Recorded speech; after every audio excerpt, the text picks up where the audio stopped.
वैसे तो भारत में देवादिदेव महादेव के कई ऐसे मंदिर हैं जो काफ़ी अद्भुत और चमत्कारी हैं, जिनसे कोई ना कोई पौराणिक कथा या रहस्य जुड़ा है। लेकिन आज हम आपको भगवान शिव के एक ऐसे अनोखे मंदिर के बारे में बताने जा रहे हैं जहां शिवलिंग की स्थापना खुद इंद्रदेव ने की थी।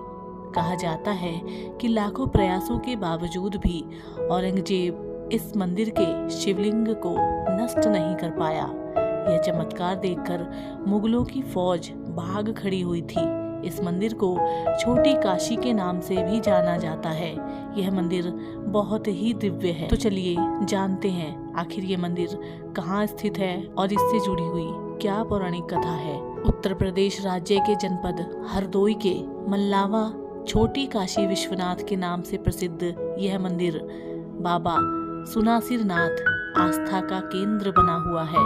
बताया जाता है कि सुनासिरनाथ मंदिर मुगल कालीन बर्बरता का गवाह है।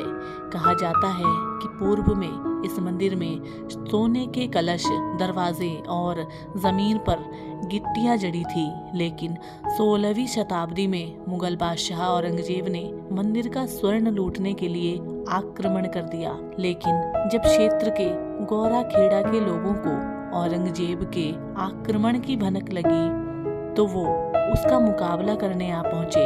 हालांकि औरंगजेब की भारी सेना के सामने वो ज्यादा देर नहीं टिक सके और उन्हें हार का सामना करना पड़ा।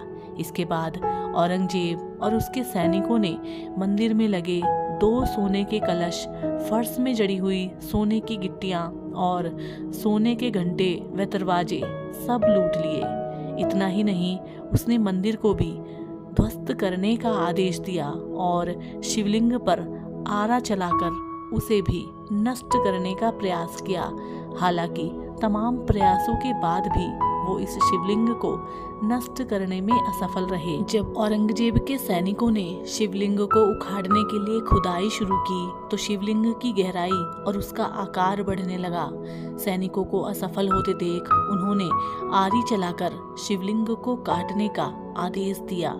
कहा जाता है कि जैसे ही शिवलिंग को सैनिकों ने काटना शुरू किया तो शिवलिंग से दूध की धारा बहने लगी। इतना ही नहीं, उस शिवलिंग से असंख्य बरैया निकलकर फौज पर हमलावर हो गईं। इन बरैयों ने पूरी फौज को खदेड़ दिया।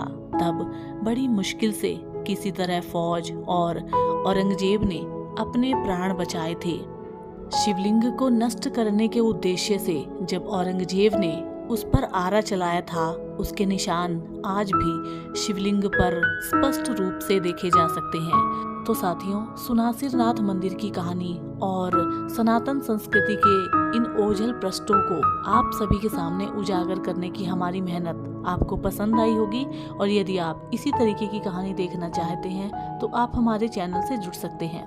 हम इस चैनल के माध्यम से इसी तरीके की कहानियाँ आपके साथ में साझा करते रहते हैं। तो मित्रों, हम आपसे मिलेंगे एक और नई कहानी के साथ। तब तक के लिए नमस्कार, जय हिंद।